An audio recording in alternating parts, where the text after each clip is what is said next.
My best friend Jack and I decided to go camping in a nearby lake in the forest. The lake was situated on the outskirts of the city. The lake had a notorious history, but we ignored it as mere superstitions of the people. But who knew that those were not just the words, but reality-based incidents? We reached there on Sunday evening. The lake was located in such a beautiful place that it fully mesmerized our attention. The evening time added to the beauty of the place with the yellow hue of the setting sun. It seemed nothing less than a paradise. We immediately set a campfire near the lake as it was getting dark now. The atmosphere, once very peaceful, was now turning into a disturbing silence. While we were busy with the campfire, we noticed that someone was watching us.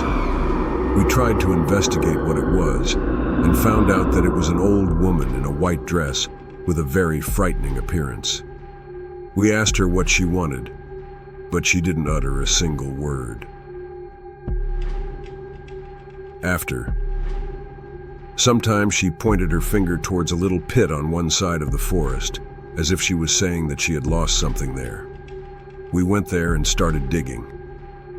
After we completed our digging, there was a box inside the pit. The old woman pointed towards it. We opened the box and what we saw shook our bodies entirely. There was the hand of a person drenched in blood. Jack fainted and fell on the ground. I looked back, and the old woman was not there. There was just an ominous laugh of that woman all around the forest.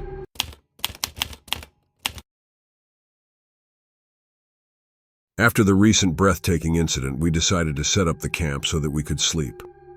We wanted to escape the night by sleeping, so that in the morning we could go back home safely. After setting up the camp, we went inside it. After some time, we heard a child crying. Jack started to shiver with terror. I calmed him down and mustered up courage and went outside the camp. I took my flashlight and started to search for the reason, but there was nothing. I thought that it was just our misconception due to the last horrible accident. The accident had invaded our minds entirely, so I decided to take a rest and went back to the camp. When I entered the camp, Jack was not there, but his shoes were inside the camp. I tried to find him. Then I saw that Jack was walking towards the depths of the forest. I yelled his name, but it seemed that he was possessed by some forbidden force. I ran towards him and held him by the arm. He gave a jerk, and I was pushed to a considerable distance away and struck into the tree. My head started to bleed, but I was more concerned about Jack as the demonic forces could have taken his life. After some time, he entered a cave and reached a spot in the cave, which gave the appearance of a slaughterhouse. There were bones and blood of people all around the place. Suddenly, Jack took a sword and tried to cut his neck. I took a big stone and pounded it on his head. Jack fell on the ground, and when he came back to his senses, started to shiver with fear. He yelled, "Where am I?" We immediately ran from that death pit. We took a sigh of relief that we were safe as those demonic forces were about to take Jack's life.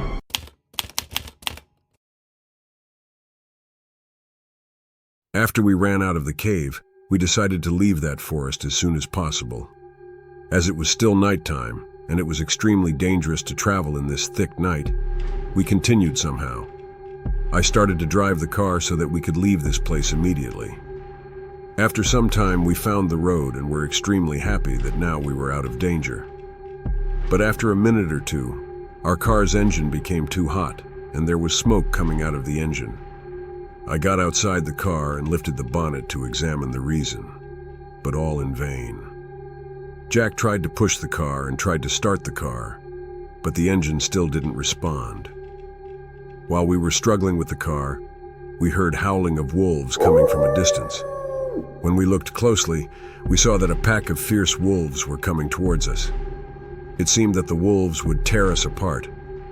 We hurriedly ran and sat in the car to save our lives.